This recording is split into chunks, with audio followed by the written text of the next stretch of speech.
I suppose, a clamour in a way for better leadership, better education, better training development within our fresh food sectors. If you compare us to other sectors, say like engineering, they are the pinnacle of this whole area of development, and we've got a long way to go. And that's one reason why we, Beanstalk, and a number of our partners are very keen to promote this whole aspect of leadership, mentorship, training, development, and also coaching. Just as an aside, we're working with the AHDB to set up a leadership interview series where we're going to be having leaders from inside the sector and outside the sector to talk to us so that we can influence people in a very positive manner. But what I thought would be really good is to get a couple of expert trainers on the mentoring coaching side, and also someone who currently is an expert on the ground, so to speak. So we're just going to bring them in a minute, but let's just give you a bit of dialogue, a bit of background to the broadcast, especially for those on the podcast. Mentoring is to support and encourage people to manage their own learning in order that they may maximize their potential, develop their skills, improve their performance, and become the person they want to be. For many, coaching is a life-changing experience that dramatically improves the individual's outlook on work and life while improving leadership skills. Coaching helps people tap into their potential, unlocking sources of creativity and productivity.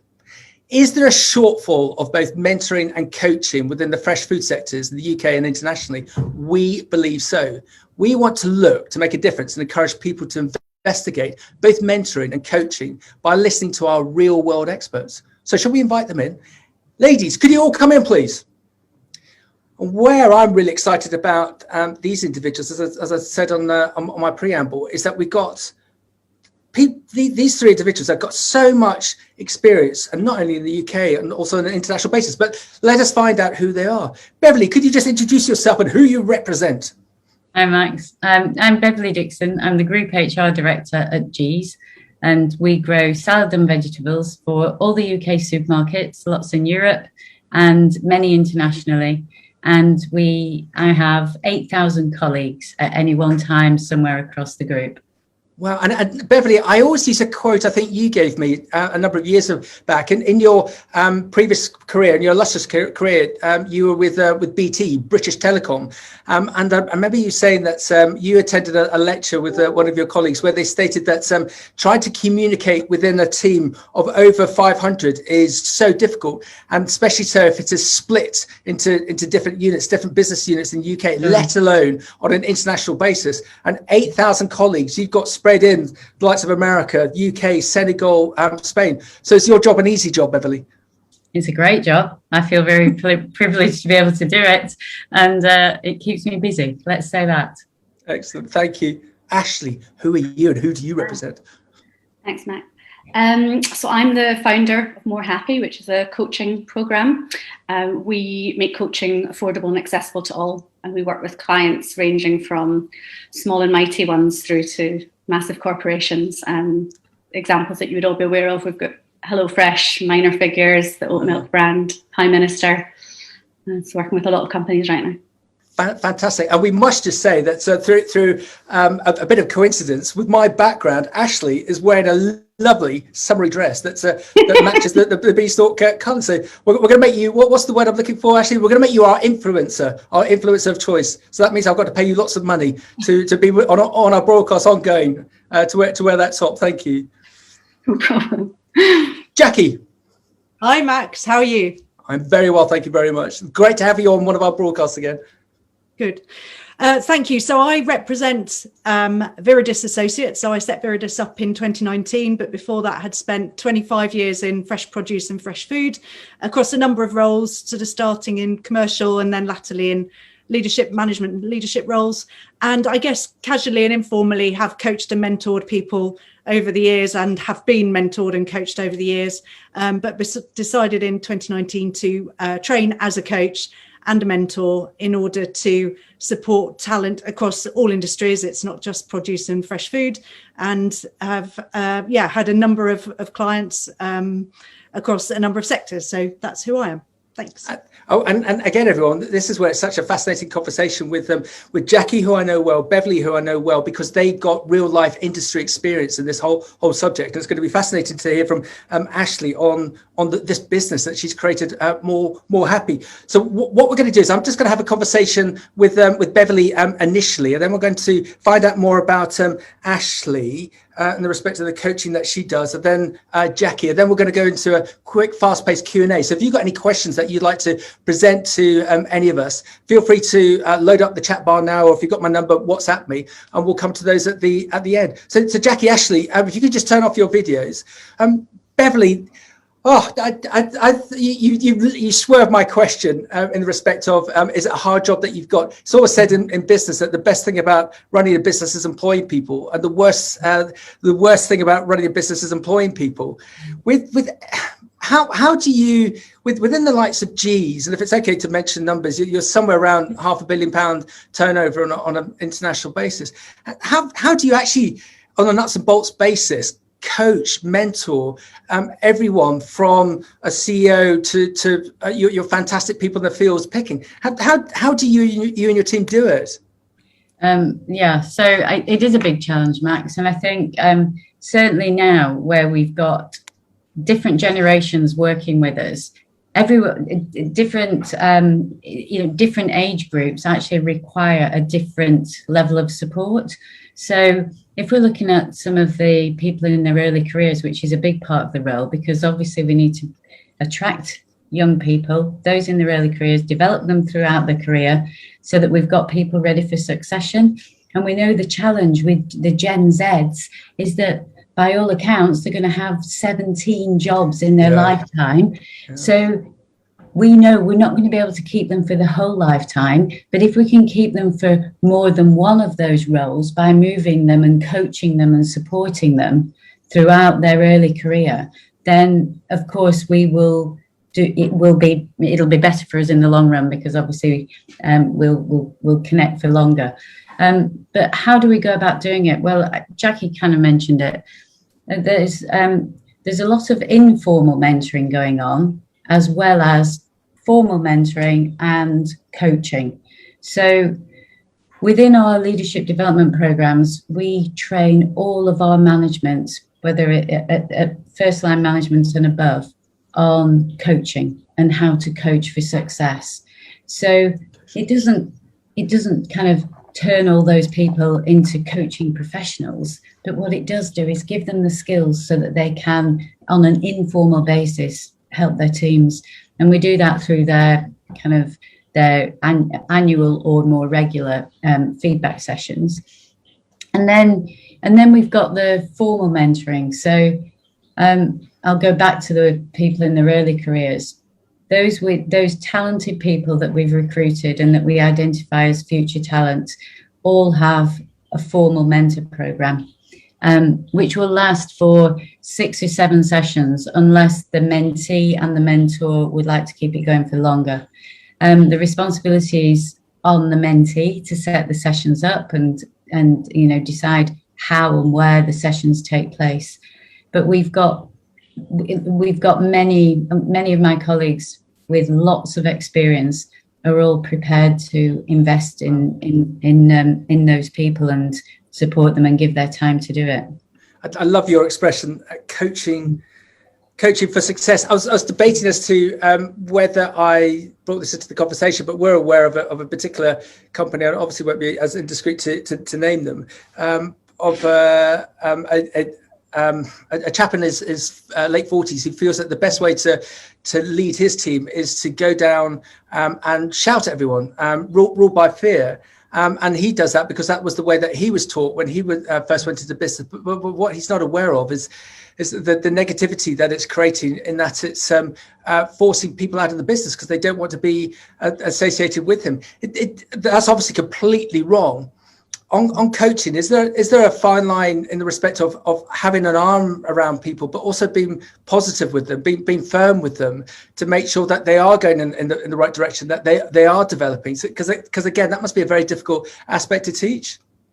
I think we need to differentiate between the coaching and the mentoring. And the coaching is about helping people to kind of solve the issues that they're wanting to resolve, so that they can learn and then do it themselves in the future. So the skill there is to be able to ask the right questions, get people and encourage people to think through their options and to think through how they're going to make that choice and what they need to put in place to be able to deliver it. So they'll be able to repeat that process. So that's a kind of a particular style. So I wouldn't expect anybody to be particularly hard on a person who's going through that. It would just be a case of asking maybe more challenging questions. Yeah. On the mentoring, that's somebody who's providing real kind of profession. They've got the same professional expertise as the person that they're mentoring. That's the way we set it up anyway. And in which case they are there to guide and question. But again, it is just a guide. I think one of the most helpful things actually about a mentoring scheme, which you wouldn't expect, is upwards mentoring. So often if you're mentoring someone who's of a different generation to yourself, you learn so much from them. So at that point, they would say, well, that's not very helpful, because you will have built that relationship. Otherwise, it wouldn't be a successful mentoring relationship. But there's a lot to learn from upwards mentoring too. I quite like that aspect. And it's fascinating the bit that you mentioned about Generation Z. So just to reiterate what Beverly was saying, that in their lifetime, especially with the gig economy, and people potentially being on contract work and happy to be on contract work, that they'll potentially have anywhere between 16 and 20 jobs from when they leave apprenticeship or university or school all the way up to retirement. And Beverly, I'm getting the feeling, or no, actually I know within G's that people that join, in some respects, are so positive, so pleasantly surprised as to the mentoring and the coaching that occurs within your business. But we're also picking up with some other Gen Zs that they sort of expect it, that when they go in for interview, instead of the potential employer interviewing the potential employee, it's actually the other way around. What benefits will I get? What is my progression? Will I get a mentor? Will I get a coach? Do you think that's a healthy thing for Gen Zs to be promoting, to be pushing? I think it's an important thing because I find the Gen Zs are really interested in purpose.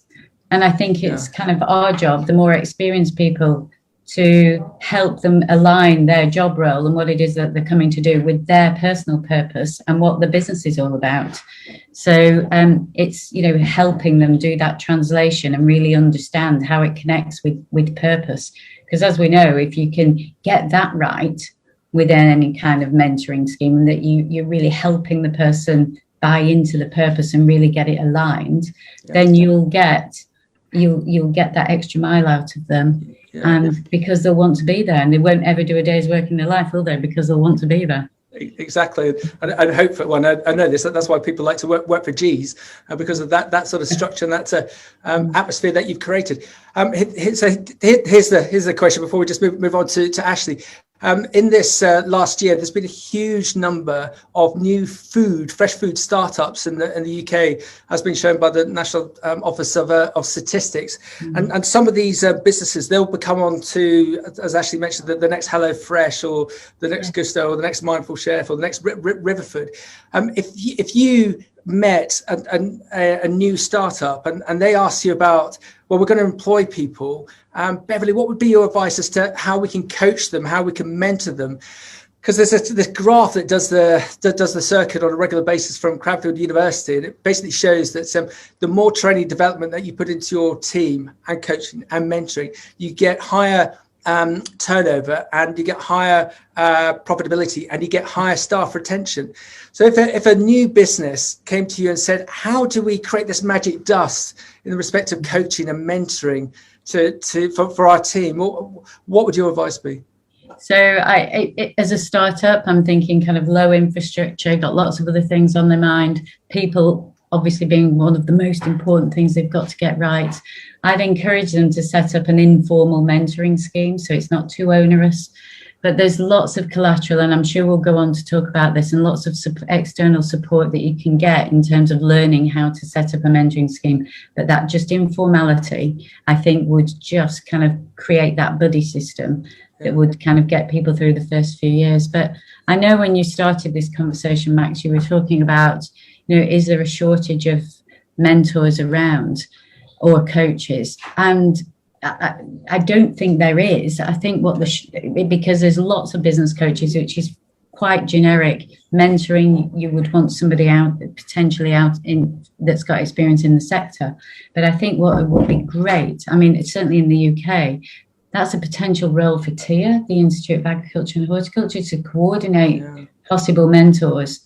And I think internationally, I know I've been lucky enough to travel and kind of do study tours on leadership and development in different places. But certainly when I was in New Zealand and Australia, there's lots of women mentor groups for women in agriculture. And we know the successful one in the UK works too. So the mentors are there. It's just about putting the glue together to be able to connect them.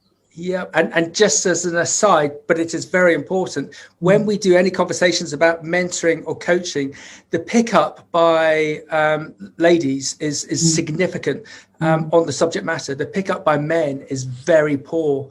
So I do worry, I do fear that there are people within men within the sector who, for whatever reason, do not see the value of it when we all know the value of it. Yeah, I think to appeal to different people, and I'd probably call that business coaching. Yeah, more, and that might appeal to different groups of people. Yeah. So if we call it to men business coaching, we'll get them on side. Well done. It's all about marketing. Beverly, stay there. Ashley, come in, please. So Ashley, what did you think? What did you think to Beverly's real life examples of what she's managed to accomplish with her team within the G's group? Yeah, I think it's incredible, and I think the more people that can access coaching across different groups. We've seen at More Happy, it's a sort of new phenomenon, depending on what sector you're going into. And we work across all different sectors. So we've seen some are completely open to it and some are a bit more reticent. I think it's wonderful. And I also think, the earlier people can get access to coaching, the better, because it sets them up in a sort of way that they self-reflect, think about what they're doing. And it never made sense to me why people get coaching typically at the end of their career instead of at the beginning. So, when they're already successful, to me, they should start straight out of university, if not earlier. Yep. My daughter, age 17, is at a college at Cambridge, and she has a coach. And I was so amazed by it. And it goes back to what Beverly was saying about Generation Z. They're sort of so used to that. I just go to back to my bit about boys, about men. If they're used to having a coach at that early age, the business coaching will be easier to be adopted in the long term. Beverly, could you just turn off your video so we can find it? So. Thank you, Beverly. So Ashley, tell us more about More Happy, please. So we launched a pilot this August last year. And really the background, well, first of all, my background is in product and marketing for tech startups. And I trained to be a coach. And I just thought this is such a ludicrously unfair industry. People at the top are getting coaching. We all know they're not the most diverse of places. And so essentially we're giving people with opportunity, more opportunity, and everyone else gets nothing. And I thought this has to be solved in some way. So me and a bunch of other people, we created More Happy. We launched it as a pilot to 4 big companies last year, Friends of the Earth being one. Wow. But also tech startups, lots of different, requirements, different needs, different teams. And what we thought was just a sort of test became the product. And we now coach 45 companies, 1,500 people. And it's everyone ranging from, as I say, Nike to HelloFresh down to small micro businesses, everything in between. We work with WeFarm. And where's this all going? If we watch you, if we follow your social, where would you like this to be 3 years, 4 years, 5 years out, please? I want everyone to have access to a coach, just the ability to have a coach whenever they need it, and equal opportunity within companies. Wow. What we're really seeing is that there's a different mindset. Companies know that they have to value their team and put effort into it. They've been unable to do it until now because of the price. Yeah. So actually, let's get into the nuts and bolts of it. How does coaching work? It's not meant to be a motive comment, but is it similar to therapy? So therapy is very much, I would describe it as a journey of the past. So why do I repeat certain situations or behaviours? You speak to a therapist to understand where that all came from. It could be things in life, triggers that have repeatedly come up for you. And coaching is much more forward viewing. So you're taking sort of what you have now as a person and working out a way forward for yourself that's unique to you. People so we get feedback after every session that happens on our platform, and they tend to describe it as invigorating, energizing, clearer thinking, overcoming obstacles that they've had to deal with for years. They've just found a way forward. So it's a much more, it's not to say that it's not work, but it's much more lighter, and well done. It feels energizing is probably the best word. I'm already energized. Where do I sign? Coaching, do you think coaching is more effective than training? Because I mentioned earlier with Beverly about this graph I keep on going on about from Cranfield, that the more, and I think it actually does say, the more training development that you put into your team, the better turnover and profitability and staff retention you're seeing. Do you think coaching is more effective than training? I think what coaching does is it's bespoke to each person. So training tends to be a sort of one thing that's the same delivered to everyone, and different people will interpret it in different ways, and it's kind of a blanket approach, which is great, and there's absolutely a place for it. Where we find that coaching is more successful is if you work alongside. So for example, if you put a group of your team on a training program, they would also use More Happy coaching alongside it. So for example, you've done the training, but what does it mean for you? How will you implement it? How will you move forward with that training? So the two are powerful, but in very different ways. Excellent. And More Happy. Firstly, what a great name, because it's a bit like I think of most of the training and coaching businesses I know. They all sound like a bunch of solicitors. It's always a double-barreled name. And with More Happy, it says what it says on the tin, doesn't it? But how does More Happy work, and how do you know it works? Okay, so everyone on your team would get unlimited access to a coach throughout the month. So it's a monthly subscription that you pay, and that depends on the size of your organization. Okay, everyone gets their own link to book sessions. You can get unlimited sessions on work, self, relationships, parenting, and purpose. They're 45-minute sessions, so you just come online, you find a coach that you decide you want to book with. It's all automated. You're sent everything you need to get started. The session takes place. It works a little bit like Uber, where at the beginning we ask you, it's all 100% confidential, obviously, but we ask you on a scale of 1 to 5, how are you feeling about what you're taking to the session? And afterwards we ask, how are you feeling now? And that's our measure that we're causing some sort of shift. Something's happened for you. And typically employees across the board through, since August to now, we see the shift. They move from about 2 out of 5 to 4.5 out of 5 after a session. So we know it works. We also ask them to leave a testimonial for the coach and feedback for the coach. So we're very much community driven. So we the reason we're able to deliver it at such low cost, because typically coaching can be, obviously everybody prices it differently, but it can be hundreds per session, sometimes even thousands per session. Yeah. So the reason we're able to do it at low cost is that we have a community of coaches behind us who are taking part in a career accelerator. So they want to coach as much as possible to increase their confidence, their skills, and their abilities. And they're looking for the testimonials and the feedback from the clients. So essentially our coaches are helping the clients and the clients are helping the coaches. Excellent. So you've learned some very clever tricks there from previous successes. I'm not going to obviously compare you to anything like LinkedIn or Facebook. But it sounds like you picked up some of the main aspects, and because people are so used to that, it's fascinating that the e-learning aspect of it as well. So rather than having to drive all the way into London and sit with a coach for an hour at all those costs, to be able to go in and out and get that, it's wrong expression, but that top up or that insight on a particular subject, you can just see how that would work. And what's great is, as you intimated before, it's not for just the people at the top who've already made it. Oh, I'm off to see my coach. Yes, CEO, we'll book out the afternoon for you. So this can be applicable from a junior manager all the way up to the CEO themselves. Absolutely. So we really say that it's intern to CEO, and as I say, it's such a short space of time that you can just drop in and out of it. And we have sessions during the day, evenings and weekends. So it completely, works for you when you need it. Okay, and business-wise, I've always been taught if you can be niche in a business sector and crowd it, you'll then do very well. You've got such a wide client base. Is there a reason for that? Does that work for you? It was slightly accidental, if I'm perfectly honest, because what happened is we launched with some companies, assuming that we would learn that it worked for some and didn't work for others, just by the nature of business, and that's how it works.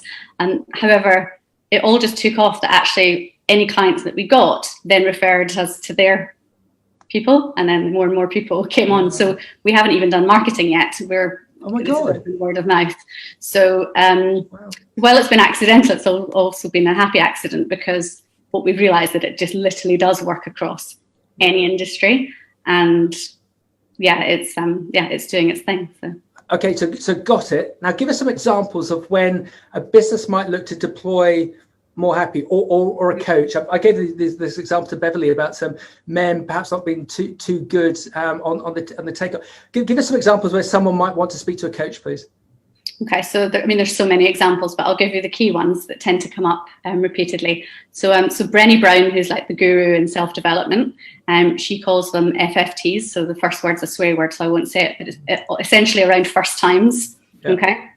And we all have those first times, right? The first time we have to do a board presentation, or the first time we have to present to the team, or take on a new project, whatever it is. These are just consistent things that we have to get good at. So instead of just bumbling through and hoping that, it kind of goes all right on the day, you could speak to a coach and work out how you want that to be. How do you want it to run? What does success look like for you? What do you need to do to be successful, so that it, you don't just get through it, you actually nail it on the day. Yeah. And it's also brilliant for bouncing back. So we don't always nail it on the day. Something can go wrong. So often those sorts of things stick with us. And you just sort of keep them going around in your head, and you think, well, I'm never doing that board presentation again. That was awful. Or I'm never doing a podcast again. That's terrifying. But actually you can bounce back quicker by really understanding what went wrong. What will you do next time? Yeah. And so it makes you a much more resilient person. But there's also things like taking on a new role for the first time. We do lots of work with sort of middle managers, having to navigate that. Yeah. Relationships, we can always be better in the workplace. Yeah. So these are all workplace examples, but also, we do loads of parenting. You can't be good at work if you're, challenged at home and there's a load of stuff going on. I've had amazing parenting coaching that has just solved problems for me. Things that I was just consistently dealing with. Right? I'll give you an example. I have a 6-year-old, and trying to get out the front door every morning was a challenge. So all parents will probably understand this, but she would have a meltdown, I would have a meltdown, we'd all have a meltdown, the day would start, and it wasn't exactly the most positive way to get through the day. So I went and spoke to a parenting coach, and it was so simple. It was just like, I just don't want to have that experience anymore. How do I not? And in 45 minutes it was solved. It's never happened since. I just know how to manage that situation. And, my daughter hasn't changed, but I have, and I know how to respond now. Wow. So, happier days. And that's the idea. That's what it's all about. Fantastic. All right, I'm going to paint you a picture. There's an equivalent to Beverly out there who's watching this either live or on the record on the podcast, and has figuratively fallen in love with you and More Happy, and wants to adopt you. But they're in a democracy of a fresh food business, and that's a board meeting, be that real or virtual. And this person said, well, we've got to engage with this or engage with coaching. There's the accountant. I've got a love of accountants sitting in the corner going, well, this is going to take up too much time and too much money. I don't think it's worthwhile. What's the ROI going to be on this? It's going to take up too much time. Does it take a lot of time? These examples that you give, does it take up a lot of time?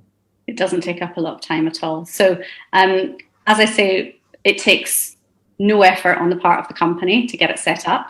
So all I need to know is how many you're bringing into the team. I need you to fill in a couple of forms, and that's it. And you're up and running. It probably takes 15 minutes max. From that point, we launch to the company. And then, as I say, it's up to the company as to whether they want, I would really urge the company to allow the team to do it in work hours, because it is benefiting work. Yeah. But also it can be done in the evenings and weekends, and the company should be driving this, it will make so much of a difference within your company. So there you go. There you go. And just final question. Learning developments within companies, is it changing? Of course it is. You just look at what you and your colleagues had developed in comparison to 10 years ago. But this is me from my naive perspective. Is it changing? Is coaching changing within businesses that you see? Yeah, I think what was amazing when we started is that everyone we spoke to, they were almost saying that we've always wanted this, but it's never been possible. Yeah. So I think that's why we got so much traction initially, that this is a whole new thing, but it solved so many problems for them. I think definitely the way the world has changed in the last year or so, there is a bigger need to look after the team and to provide them support, especially with remote working and all. Everybody's just working in a different way now. And this is an opportunity to really think about the way that you're going to work going forward, and this is key. Also, we do something where we have a kite mark which we give to companies that have us across their team, and it essentially says we're more happy humans, and it's a stamp. It works a bit like a B Corp, where they can then use that to advertise and bring in more talent, because the talent can see that you're actually going to invest in them. And so it's like a full circle thing that we do. So I think it is changing massively. Ashley, you've created some magic dust here, and what is fascinating, that's my question earlier, it's going to be fascinating to see where this goes from here. It feels like you're on a bit of a rocket ship. Just Ashley, stay there. Jacqui, can you come in, please? Jacqui, what did you think to Ashley? That's I want to say groundbreaking. I don't think I'm far wrong, am I? It is, and a little bit of a secret, but I am one of Ashley's coaches. So we train together, and I've been very fortunate to be part of the program, and it is really, really transformative in the broadest sense. And Ashley's right. One day it could be the intern who's literally just joined a company, the next day the CEO. We've got this wonderful system where a name arrives in your inbox, you're going to be coaching Bob, but you have no idea who Bob is, the company Bob works for. And so it's wonderful. It's coaching in its purest form, because you have no specialist subject matter other than specialism of asking questions and helping people reflect. So it's genuinely such a privilege to be part of, and I'm just so thrilled that it's got as big as it has. As Ashley said, who could have dreamt it would have been as big as it is, and all of these companies are renewing rather than saying, oh, that was an interesting experiment. It's just way beyond that. So and Jacqui, I'm so jealous that Ashley's done this with no marketing. That's a marketer's dream, isn't it? It's fascinating. Ashley, if you could just park your video, because we're going to have a catch up with Jacqui now. So Jacqui, we're just going to turn to mentoring. Yeah. So mentoring, isn't that just telling someone what to do or how to do it? Not really. I guess the difference, it's the word I've just used, really. Mentoring is sort of transformative. So it's helping somebody fulfill their own potential, figure stuff out for themselves, learn their way of doing it. Whereas telling, I guess, is either very factual, so it might be a training course or somebody talking about something very task related, or it's very kind of informative. So you could go on a training course, and as Ashley said earlier, actually kind of coaching and mentoring alongside training works really well. It's really powerful. But if you solely do telling, it never really fulfills the potential of the individual. It's just a receipt of information and very kind of transactional. So really great mentoring helps somebody fulfill their own potential. It's not you saying this is the way I would do it. It's actually kind of being next to someone and suggesting the way they might do it.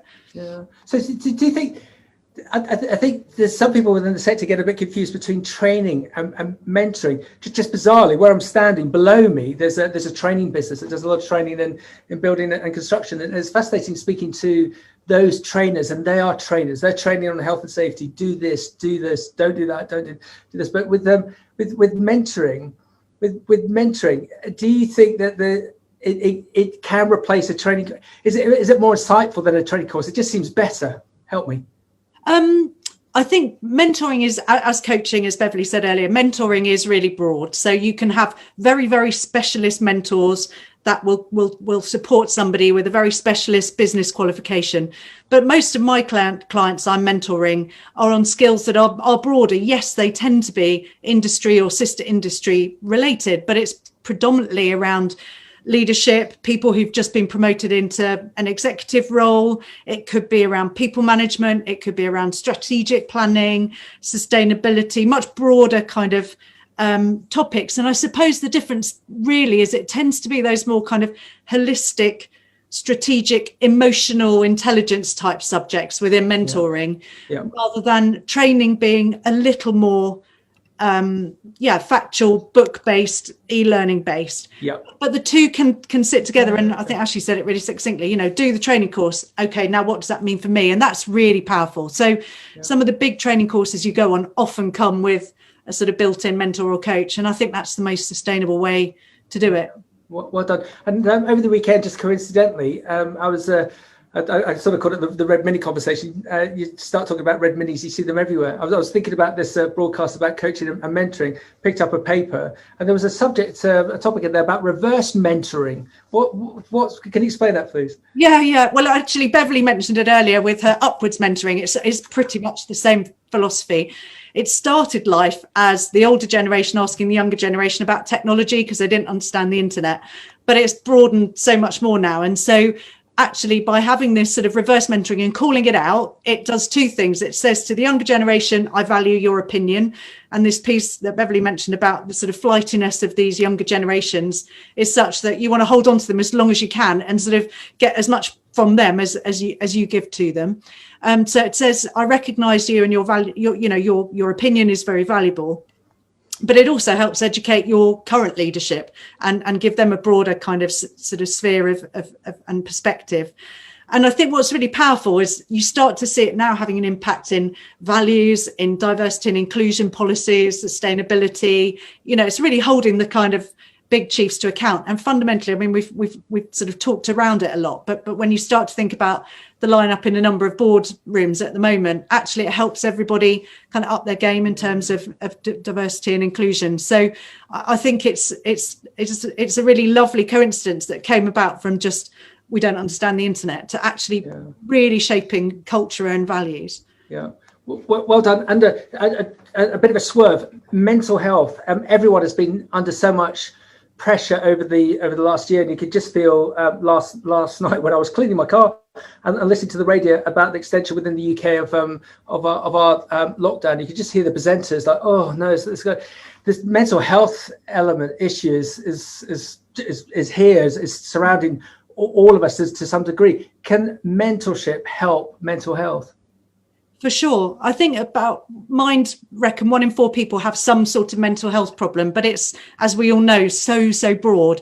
And anxiety can come from a plethora of sources. So within coaching, for example, we find a lot of anxiety is driven by limiting beliefs. So you're challenging your sort of belief profile. Within mentoring, I find that a lot of that anxiety is driven around sort of imposter syndrome and the fear factor of, am I going to be good enough?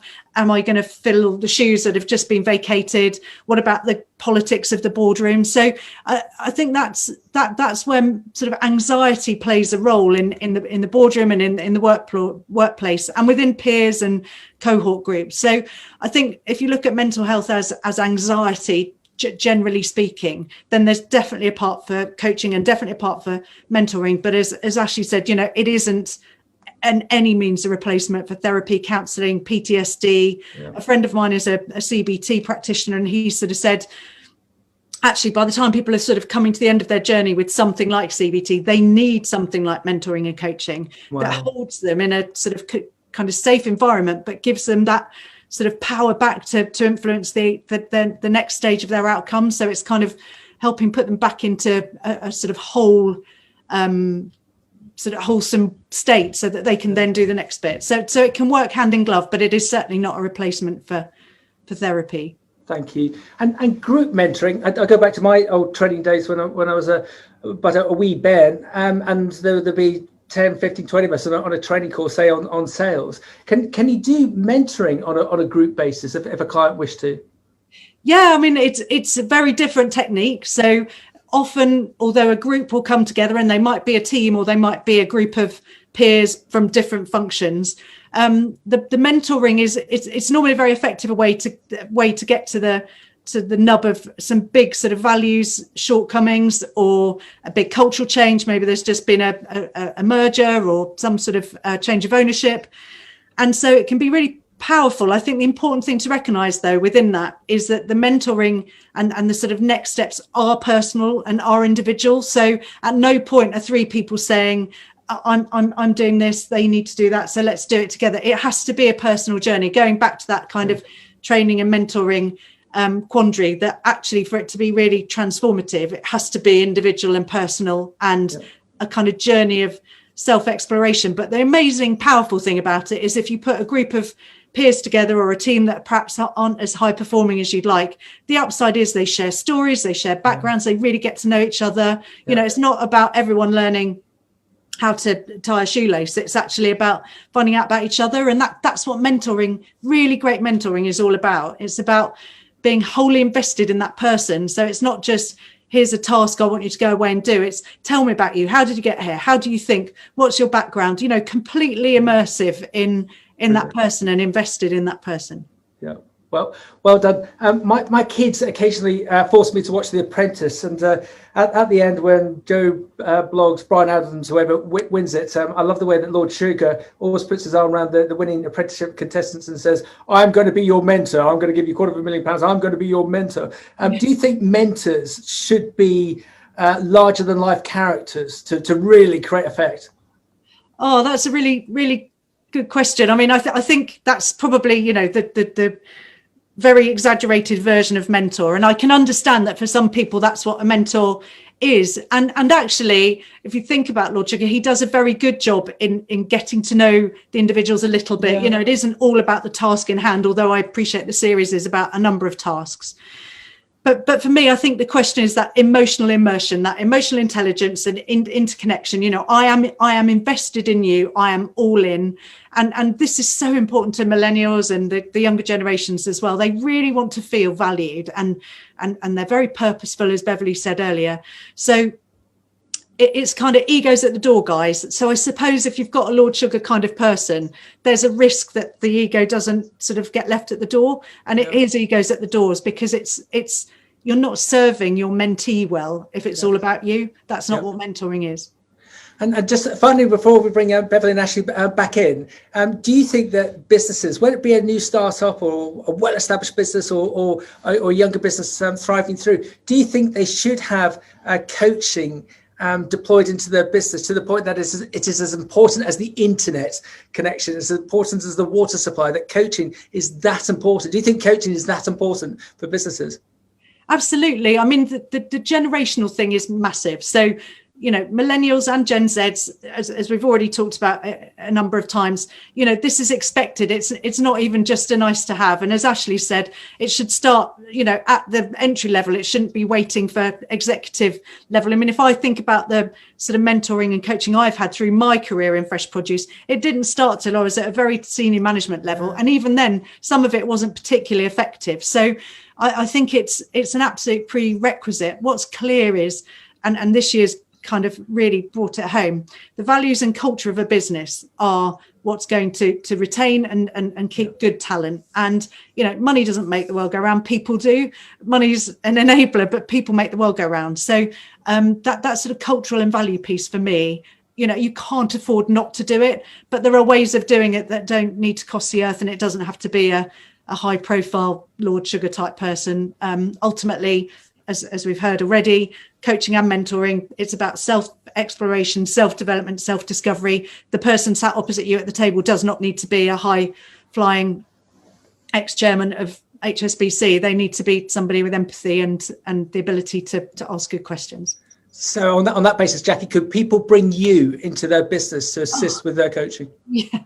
Yes, and mentoring. So I'm interestingly, we talked earlier and Beverly mentioned about having sort of subject matter experts, and obviously, given my background is fresh produce and fresh food, a lot of my mentoring clients have been within that sector, but not solely, because I'm coaching quite a few CEOs who want to be really good CEOs, and it isn't about the subject matter. They're the experts on that. Actually, they want help in strategy setting. They want to understand what makes the younger generation tick. How can they kind of cut through some of the politics in the boardroom. I'm coaching a lot of people who've just been promoted into role, who just need that sort of, to overcome that kind of imposter syndrome and those limiting beliefs. So I think it's appropriate in every workplace scenario. There will be a few people at least who could benefit, but equally, as one of Ashley's coaches, I would advocate for democratizing coaching and making it accessible to everyone, because it shouldn't ever be solely for the top talent, because what does that say to the rest of the group? Absolutely. Ashley, could you come back in, please? And hopefully Beverly will come in. Beverly, what do you think? Firstly, Beverly, what do you think to Ashley and More Happy? Oh, I love the model. That's it, and I think it's inspired because Ashley, you've just made it easy to use and for people to sign up to. And I've looked on your website whilst you've been speaking, and it's kind of really appealing. So I can see that of being great use, and I can see Jacqui as one of the coaches in there. That it must be a lovely business to work with, and you must get some really interesting clients. Yeah, well, thank you. It's been a journey, but I have to also say Jacqui did herself a disservice earlier. Jacqui's actually one of the reasons that the whole thing kick-started. So I went at the start of COVID, when it was all very stressful and everybody was panicking, and I had a coaching session with Jacqui, and I took to the session, how do I feel useful? Am I remembering this correctly, Jacqui? How do I feel useful in this situation? And then a sort of 20-minute coaching session, More Happy was born. And 3 days later it launched. So it's the power of coaching. Oh, so everyone, can I just I've got to put my salesman's head on. Sometimes you need to close a sale 5 times. I could just see, because I've seen it. I've just see this board scenario I gave earlier about this accountant not wanting to engage because of cost. There will be businesses out there that just can't see the benefit of coaching, mentoring. How do we persuade them that this is the way to go? That it might be a bit of a long burn, but the results in the long term are going to be significant. And just I've got to do a talk coming up shortly. I think it's with the AHDB, to advise farmers on how to recruit for the farms and how to retain this. And farmers are very difficult in some respects because they can be quite parochial. And I think in worst case, they just can't see the benefit of paying higher wages, or let alone training. And how do we persuade people who are on the erring towards the negativity about this whole area of mentoring or coaching? Jacqui, you go first.